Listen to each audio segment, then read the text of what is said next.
We are live now. Hello, this is Jagat Bantha. If you want to know more about me, lifebuoyant.com will give you more details. First and foremost, I am very pleased to do this FB Live. Jai Jagannath. Today is Ratha Yatra.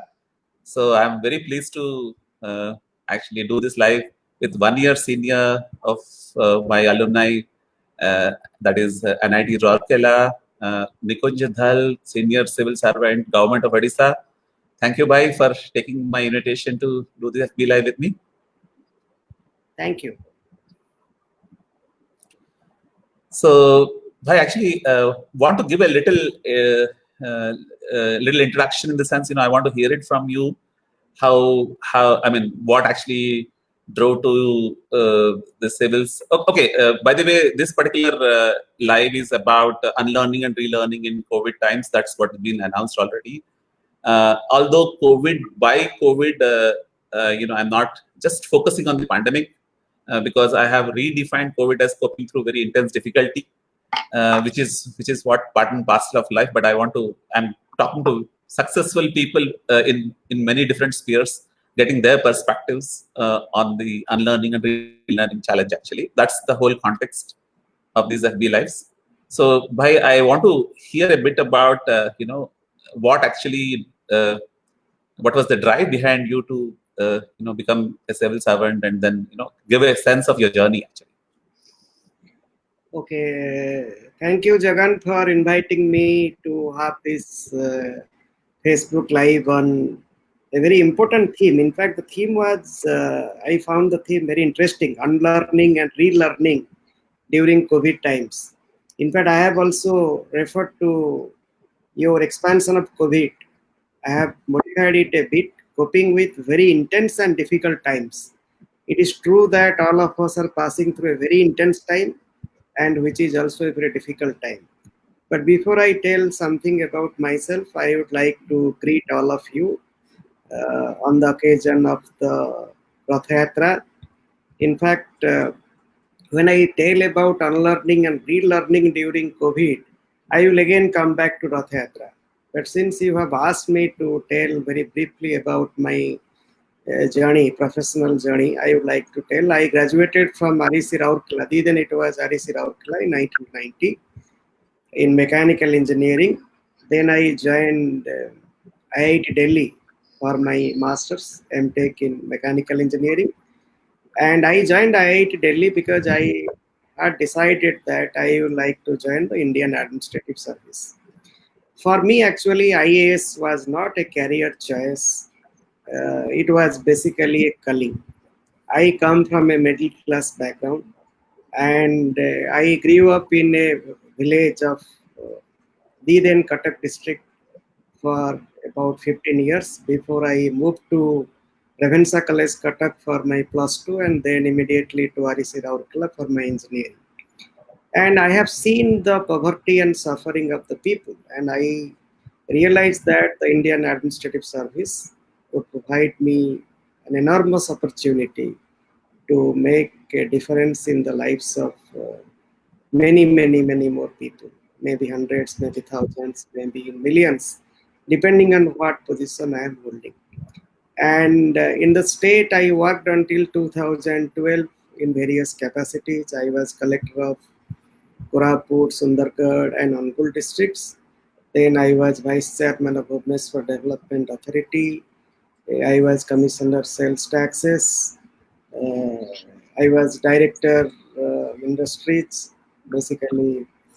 And in between, I had taken a sabbatical. I went to Syracuse University, upstate New York, for a master's degree in public administration.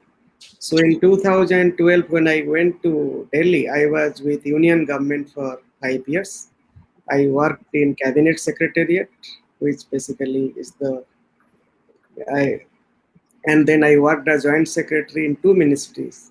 One was Health and Family Welfare. My stint in Cabinet Secretariat was less than a year because I immediately got promotion to Joint Secretary rank, and then I was in the Ministry of Mines. And when I returned from the Government of India about 5 years ago, I have worked as secretaries in charge of Science and Technology Department, Excise Department, Revenue Department, and Health Department, and now I am looking after Energy Department for about a year. So my professional journey has been very rewarding. In fact, I do not have any regret for joining the Indian Administrative Service in 1993, about 27 years ago. It has been a really rewarding journey so far. Thank you. I'm trying to do a sanity check whether the live is going on. I am not yet to find the live on the FB stream. Actually, I'm just a little wondering what happened. So just a minute. Give me a second to see. Do you have your mobile phone handy? I have a mobile phone. Yeah, just want to make sure that if you look me up, is there a FB live? Because what happens is sometimes FB live shows no, not that, the real live. The real live, I don't see a real live. It's coming. Okay, great. That's just a sanity check. Sometimes what happens is we are the last ones to see whether it is happening or not, and just wanted to make sure that it is not going into some oblivion. Actually, yeah.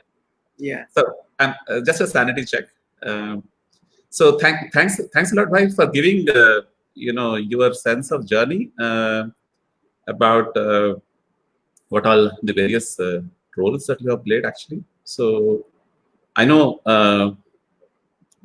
So I want to get a little sense of, I know it's a great opportunity, opportunity to serve. You said like potentially, millions of people actually.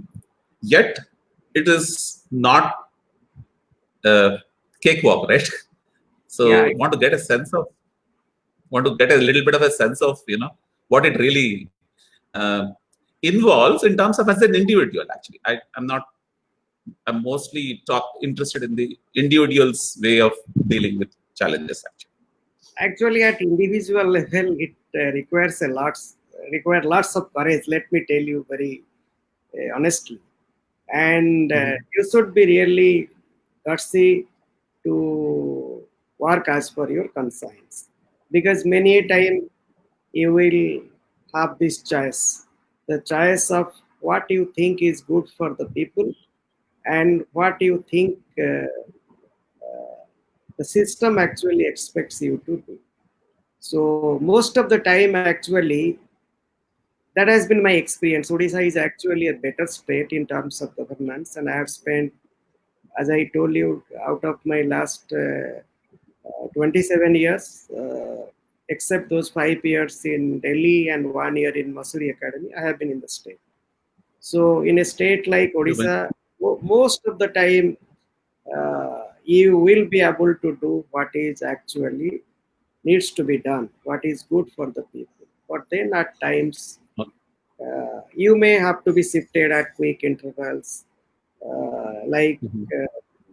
You had some plans to deliver, but then you really may not get the opportunity to deliver that plan. So Right. even in Government of India also, I was in Health Ministry. I was abruptly shifted to Mines Ministry. But these things are part of life. So Right. then it requires a lots of courage actually to take the right stand without thinking about what will be its consequences. Sometimes the consequences can be very challenging for the family. Sometimes the consequences can be, because if there are frequent change in jobs, change in places, so definitely you put your family into inconvenience. Sometimes your children's education may get affected, particularly when you are at a very young age. But then if you Right. have decided to join civil services, particularly IAS, I think you have to know from the beginning that these are the challenges you are up to. Yeah. So in a way, you are actually talking about one should have the right set of expectations to start with. That will help that will help one to face up the situation. Actually, Yeah. So it's expectation management with probably oneself as well as one's immediate family is what you're actually talking about. No, I didn't mean. I wanted to tell you that, you see, when you basically start your career, you are posted as sub-divisional magistrate in a small town, which is like a Mhm. village. So people, suppose you are from a big city, your spouse is from a big city, then definitely both of you are like, you don't have a multiplex to spend time in the evening. You don't have a swimming pool to Right. go and spend a weekend. So those comforts will Sure. not be there at the beginning of your career. And then Okay. also, whatever you do, you are constantly under public glare. You are Mm. constantly under scrutiny. So what is very normal for others is Mm. not really very normal for you. Okay. So these are the some of the prices actually you pay. Beautiful. Great. Yeah. But then if I tell you the positive side of it, I will just take 2, 3 of my assignments. You see, Mhm. I was vice chairman of Bhubaneswar Development Authority for about a year, only a Mhm. year, and Mhm. that too after returning from America after my post graduation in public policy. So we brought out a new bylaw, the building bylaw for Bhubaneswar city. You know, Bhubaneswar had a height limitation of buildings. No building could be taller than 9 stories. But the Mhm. bylaw, the new bylaw actually got rid of it. So that gave a lot of impetus to development of real estate. It made housing affordable. It also brought in national level builders to Bhubaneswar. So this is one thing. The second thing I would like to say, like when I was commissioner of sales tax for little less than 3 years, that was a good tenure. And commercial tax department or sales tax department is otherwise known to be a very corrupt department, a department which Mhm. kills businesses. But then we could transform the entire department. Nobody had to come to office. In fact, everything was online. And sitting at Wow. home, you get a new business registered, you could pay your taxes, you could file your returns. In fact, my officers could work from home. You see, now during COVID, we are talking of working from home. But during those days, also, our True. officers could work from home. They could approve, give various approvals, and so better business, government to business services. And you know the impact on taxation. Without increasing taxes, Mm.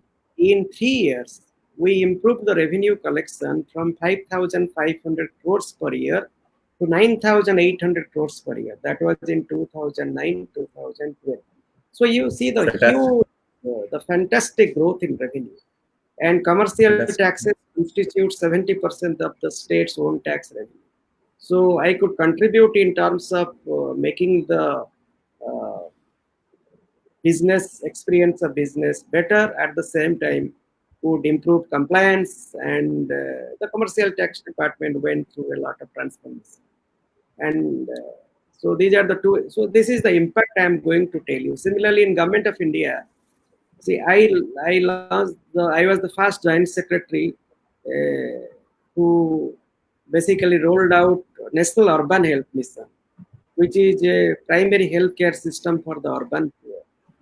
In fact, you see, people who are living in slums, so they don't have access. That in some cities like Chennai or in Mumbai or in Ahmedabad, they had a good degree of access to primary healthcare system, but not in all cities of the country. Absolutely. Yeah. So these are the kind of changes at a very big scale you can achieve in civil services. Which Ab- I think these are the opportunities. So you have to balance the opportunity. The For me, on a balance, I would like to say the opportunities that I have got so far have actually been far more satisfying than the temporary disappointments that I have gone through. very very heartening to know that. Bhai, actually, I want to turn to one of the our alumni members' question, because I have received very heartwarming messages from a few of our alumni members. We'll be very happy to listen to uh, you know Jindal Bhai, because he's such a role model, not only for us but for our children also. So I think there was one question about the how to success question, right? I mean, I think you saw that. I think there was a question. It was about how to be happy and successful. Then, what is your advice to the young nitrans who want to be civil servants? I think I have answered. I have answered the second question, so Yeah. I don't have to answer it again. As far as the first question is concerned, you see, for me actually, success is a relative term, and I always relate my answer to the immediate present. You see, today I think we are going to watch Abhimanyu getting killed in the Mahabharata. Yesterday, actually, he was very deeply wounded. You see, so if you see Abhimanyu, he could not get out of the Chakravyuh. He entered inside it. But then, what do you say? He ultimately made the supreme sacrifice. So, was it a success or was it a failure for him?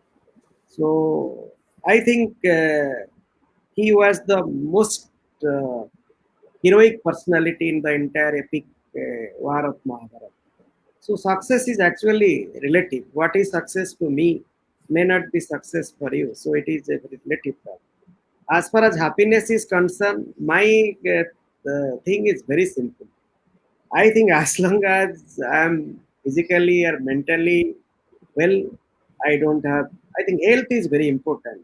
Happiness actually 70% is good health, physical and mental health.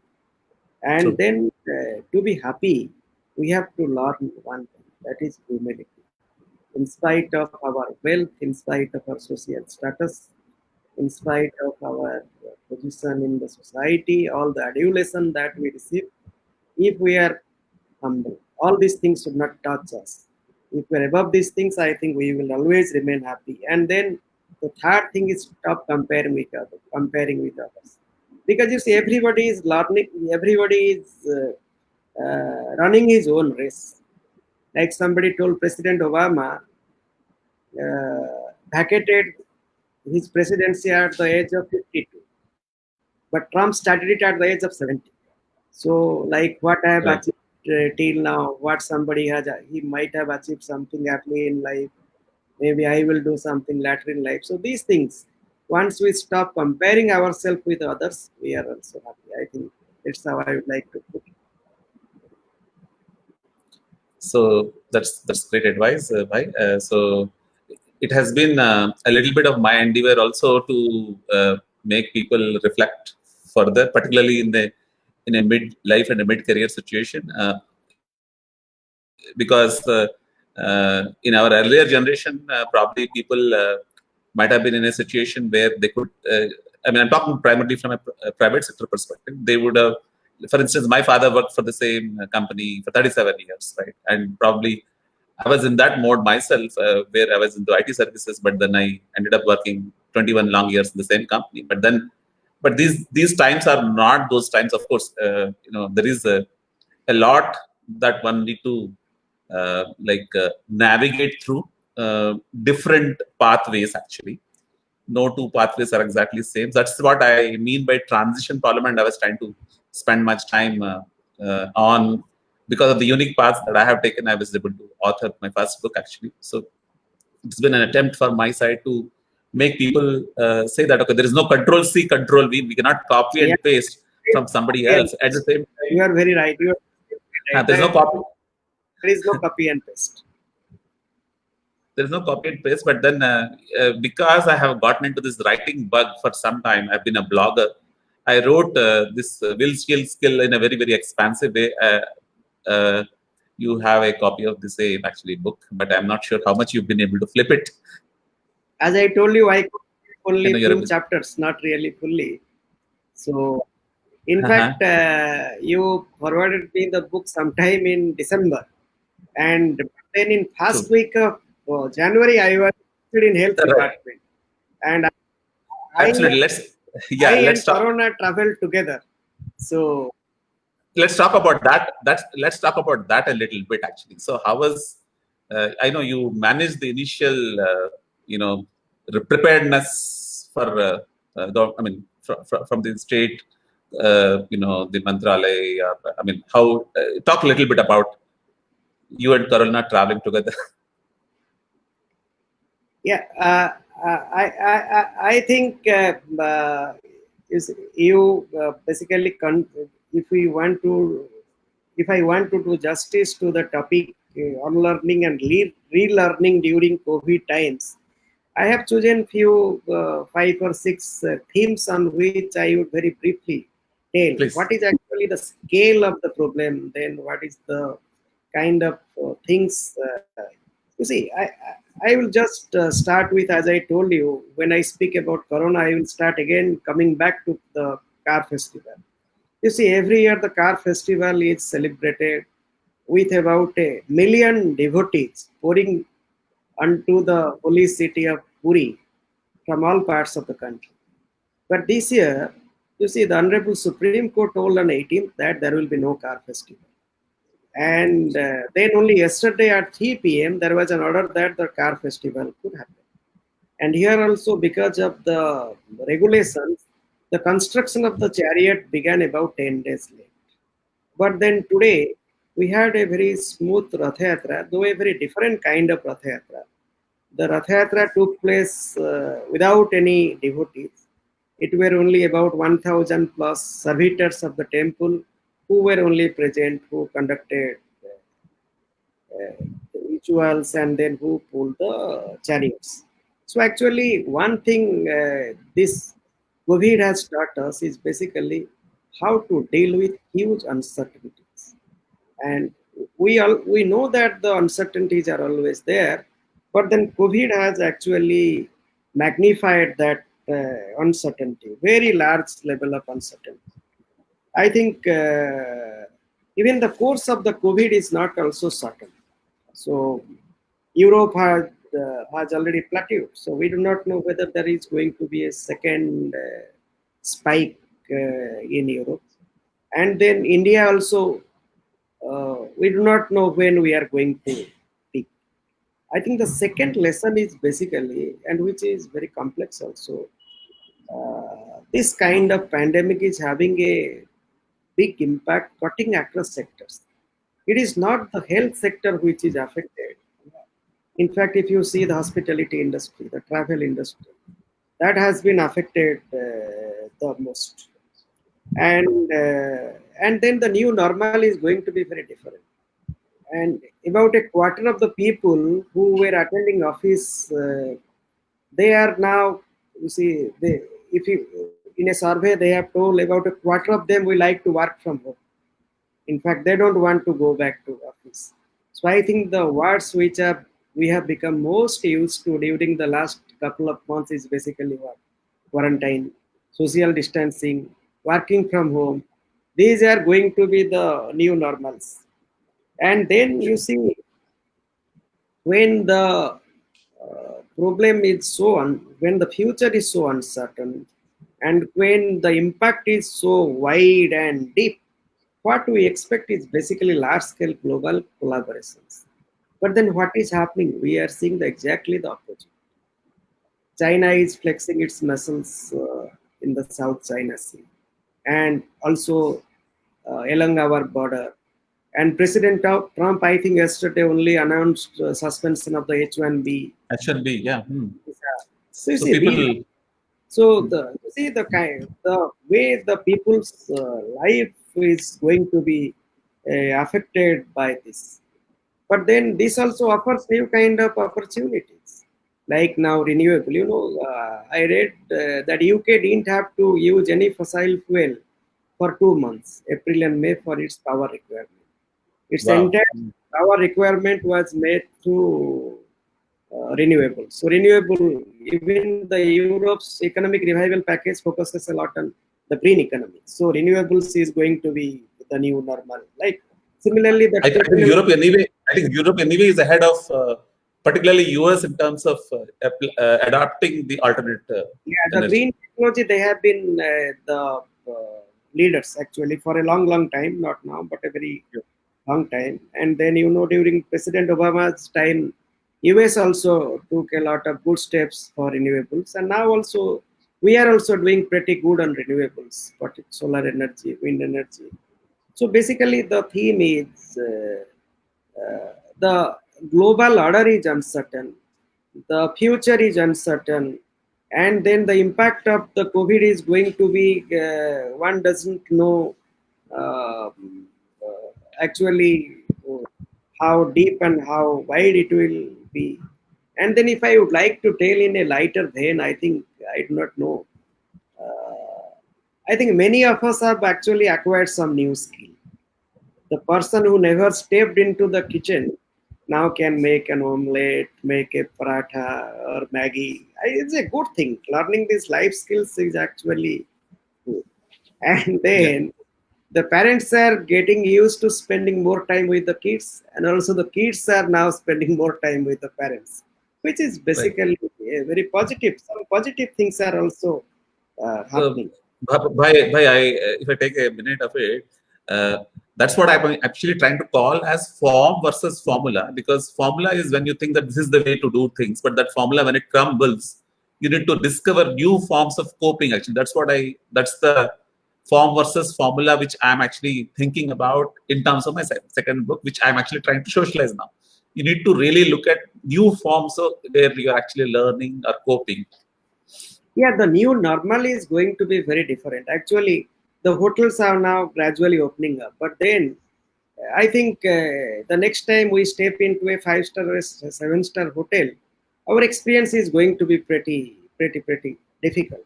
And then when you tell about formula and farm, I think COVID has also taught us two very important things. One is flexibility, the other is agility. You see, you know how many times the Ministry of Health and Family Welfare has changed its clinical protocol guidelines. I know at least thrice they have changed. You know how many times the Indian Council of Medical Research has changed the testing protocol? It is at least 5 times. So why Yeah. they are changing it? Because we are basically dealing with an enemy which was very unknown in the beginning. During the last 5 months, 6 months, we have learned something about it. Still, we are learning about it. So then our strategy has to be flexible. We True. cannot have a form for everything that we have to follow this clinical pathway. We have to follow this testing protocol because we have to show flexibility.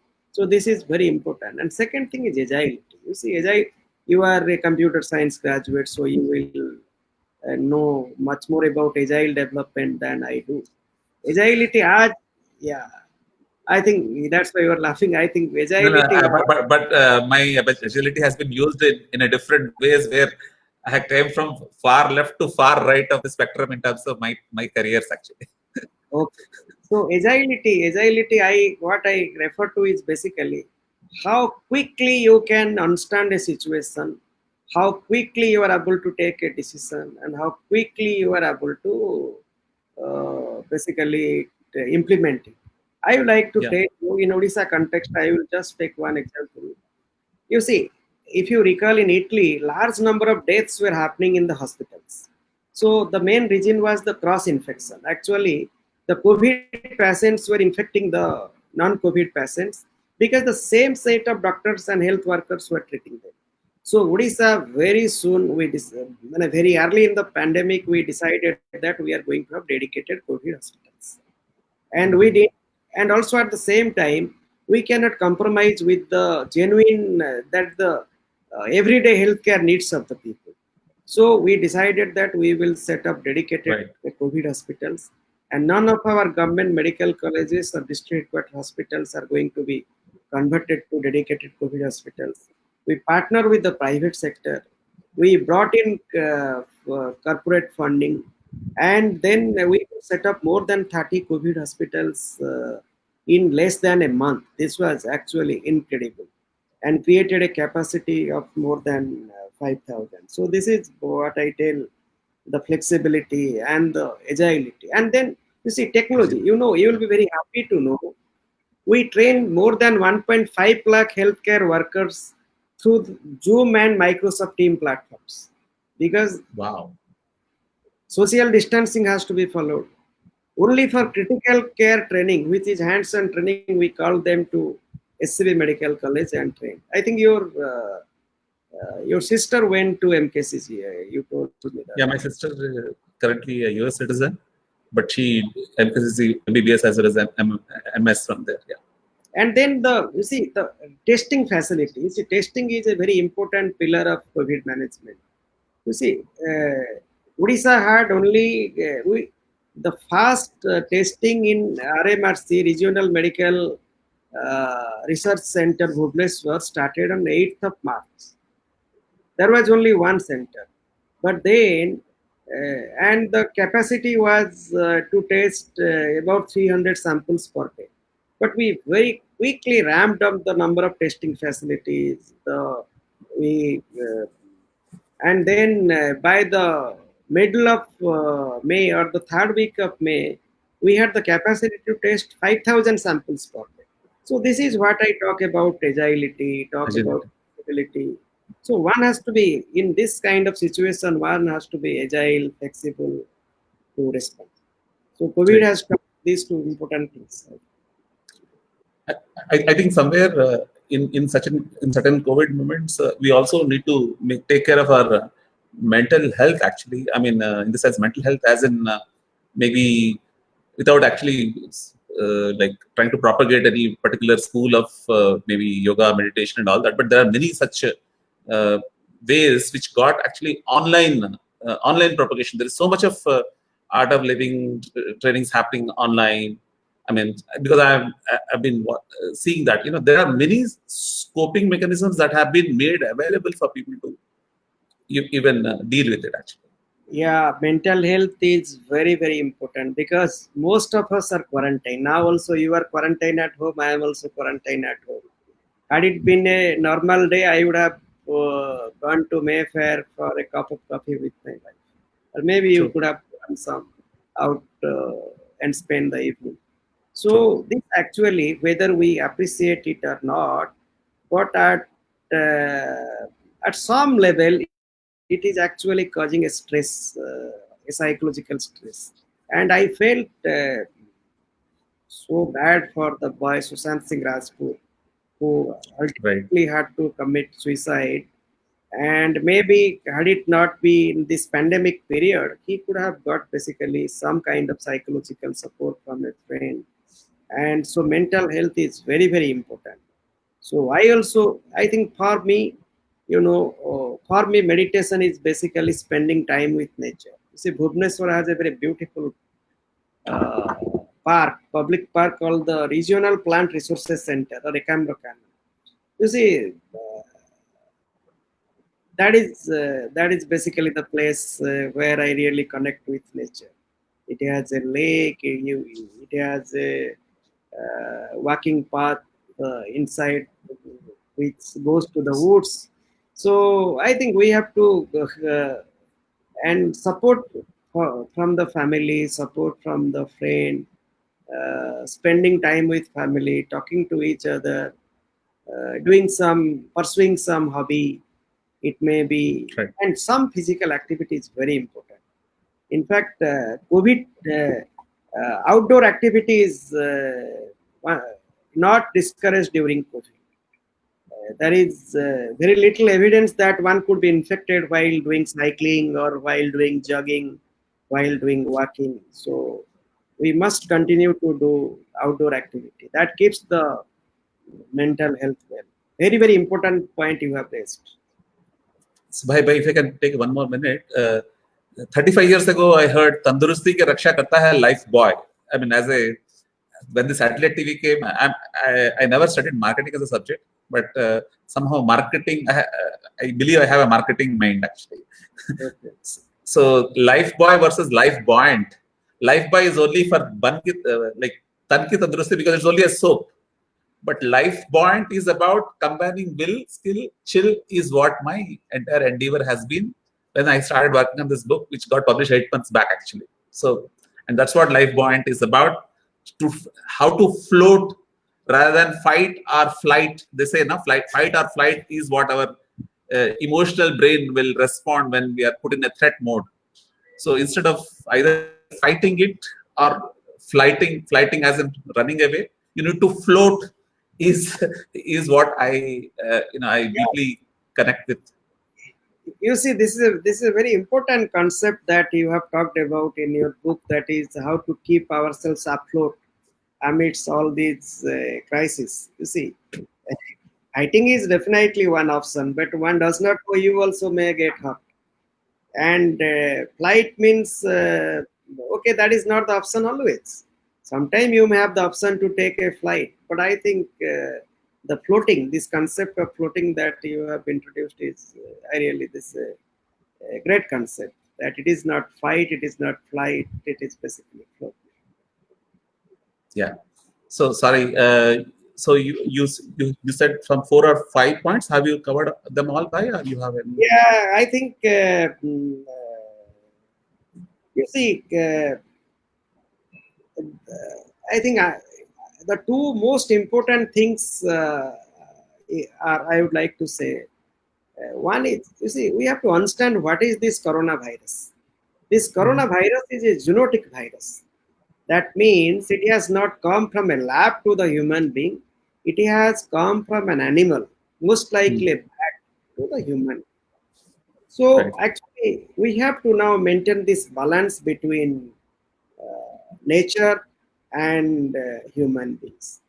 I think we now a time has come. We have to very seriously think of expanding cities, creating urban sprawls, deforestation for the purpose of agriculture.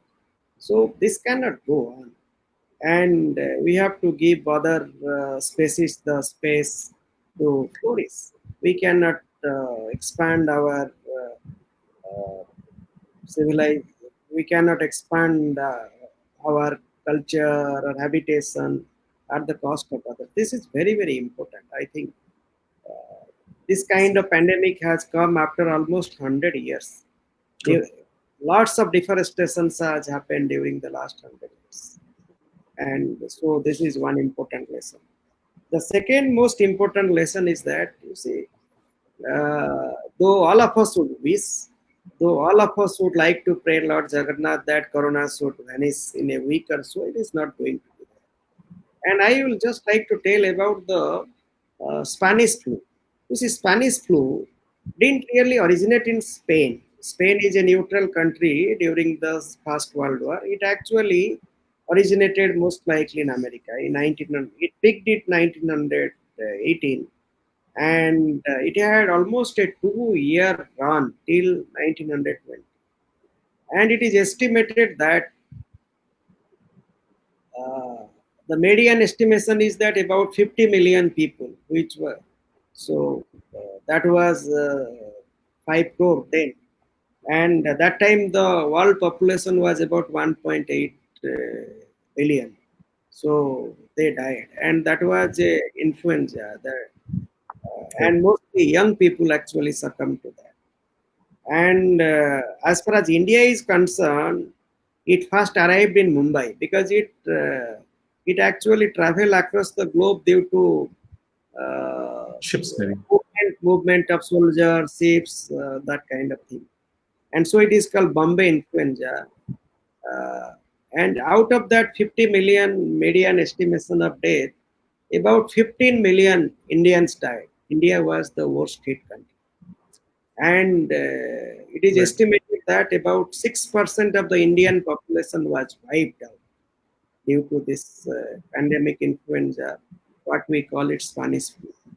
So, so we cannot wish the virus away. We are now going to live with the virus. So how do we prepare ourselves to live with the virus and at the same time maintain the livelihood? You see, when we impose the lockdown abruptly, then we saw millions of or maybe lakhs of laborers there, young kids walking hundreds of miles from Mumbai to Bihar, from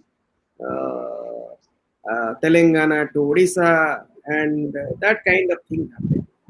So about 12 crore people lost their livelihood. About two-thirds of the urban middle class is By your going. connection, No, no, my connection is there. your Hello. connection seemed a little. No, I'm able to hear you. Why are you able to hear me? Yes, yes, I am able to hear you. So basically, So what there was a little, yeah. Go so ahead. we have to learn how to live with the virus. This is now very important. Basically, Right. we have to maintain And livelihood. We have to live with the virus, and then this kind like we have to follow the public health measures and hmm, normalize our activity. And like these are like working from home, then social distancing at workplace, minimizing our travels, and then these are the things I think we have to get used to. we have to keep on figuring out new ways to cope with it rather than hope that it will vanish away. We don't vanish. uh, We don't vanish yeah. so quickly and so easily. So Right. coping Right. mechanism, coping with the virus is actually very very important. True. True. That's what I'm actually. I mean, my entire second book will be focused on various coping mechanisms, Yeah, which very I'm actually trying. Yeah. So that's what I'm, and that's the reason why I'm talking to people who can throw more light on it, so that I'll not just go with the my whim and fancy about this idea, this topic. Yeah. yeah. These are the some points I had thought through. In fact, as I told you, it is going to be a conversation and True. extempore. So only True. at True. True. 4:30, I had a brief nap actually. After I got up at 4:30, I started shutting down these. Yeah. Sure. Thank you. So Bye. I also posted a message that if you have any question, you can. So these are the. Let me see if I have got any other question. Please, But do see. Do see. Because I think, let me just see if I. Okay, there are. So, no, I don't see any other question. yeah. So, yeah, Suresh Marapu, then Suresh Marapu, Shivsham Yadav, Divsi Venkat, Sachin Nagesh, Ranjit Uppala. I mean, these are the people who posted some messages. I am thanking them for. Actually, I cannot see it. Is there any question for me? Question I don't see. I seen that somebody else from Visakhapatnam steel plant. He has seen. I mean, he's also an NIT 90 batch, so he has seen it. And basically, this obviously.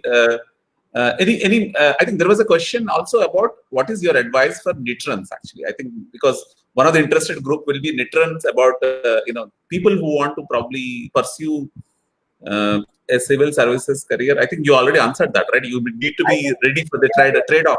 You actually trying to tell the trade-off, right? Yeah, I actually answered that question. I think one line answer is civil services is not a career choice. Civil services is a calling. It has to be Mhm. a calling, inner calling.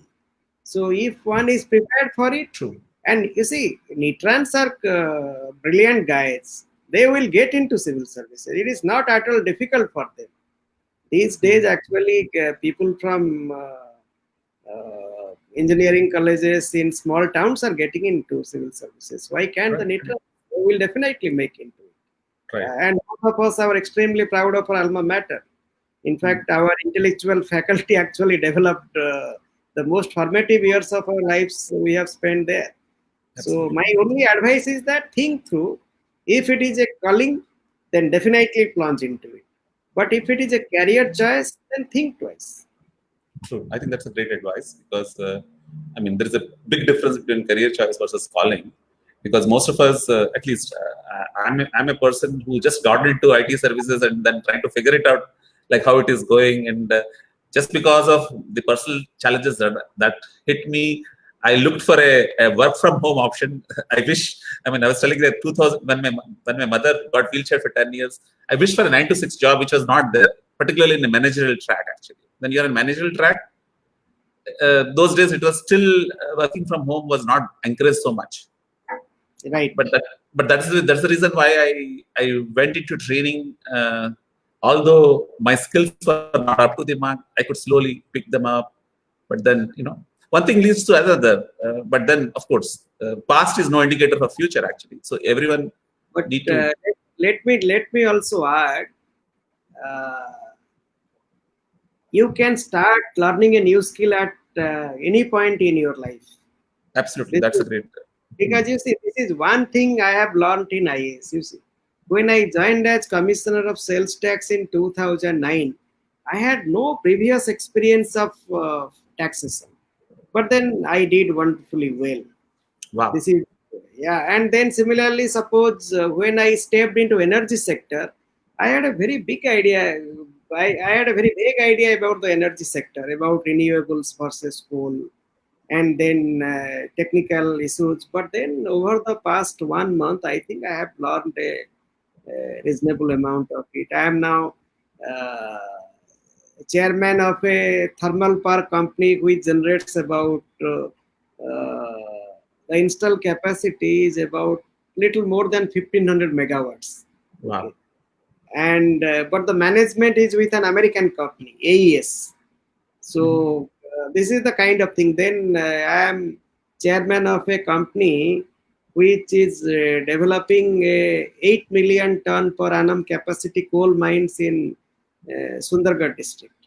Okay, so coal mining, power plant. So these are the new stuff for me. But then I think I am learning quite well. So suppose from a software engineer you want to become an author, or even at this age you would like to take up some new skill like photography. It is never too late. Let me tell you. True. I think that's a This great is that's a great this is advice. this is another piece of advice for the Nitrans. I think if I tell in a lighter way, and I may be excused if I hurt somebody's sentiment. You see, while I was collector in Angul has this NALCO and then NTPC and MCL. You see, what do people do on Sunday?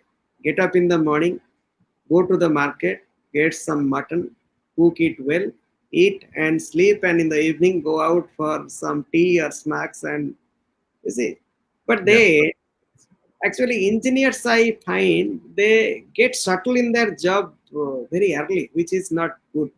One should develop like they. If you have joined a power plant, you are stuck up in the power plant of 30 years. You have joined a steel plant, you get stuck up in the steel plant for 35 years, which is not good actually. One need to move on. One need to actually explore new things, and not only professional, in personal hobbies also, be it photography, be it some sports, something like that. So I think that is will be another piece of advice. That will keep you young, and we can see that youthfulness in you, right, for sure. And that's a great advice for both young and not so young Nitrans. I think whoever want to consider it. Actually, I think I have taken a decent amount of time from you. Any parting words before we say bye to this? So, so I think I enjoyed discussing with you on this subject. Thank you for setting it up, and maybe sometime after another 6 months, the last Mhm. week of December, we will revisit this topic, right? Definitely, So definitely. we Yeah, would have learned a few more things in the coming 6 months. So yeah. thank you. Happy Rath Yatra. Let Jagannath bless all of us, and let him Thank you, bye. bless us to overcome this pandemic without much scare, and Yeah, maybe all of us I, emerge stronger yeah. from this pandemic. Yeah, great. I just want to announce that the diversity of the guests that I'm calling, I'm actually next FB Live I'm doing with a person from Hyderabad. She is actually a psychotherapist who has done 14,000 couples counseling, actually relationship counseling. Because obviously, I don't call myself a relationship expert, but then relationships is also one area which gets stressed during COVID times. Is my, I want to get her perspective and do this talk actually. Yeah, I think good that you have seen through this kind, what kind of problems that one could face. Sure. Whatever one faces, even a little bit, if one can put it in perspective, one can You imagine. to see through what one can face. Right. Great. And Thank with you. you Thank you, Mike. Really all the appreciate it. Really. Thank good you. luck. Thank you.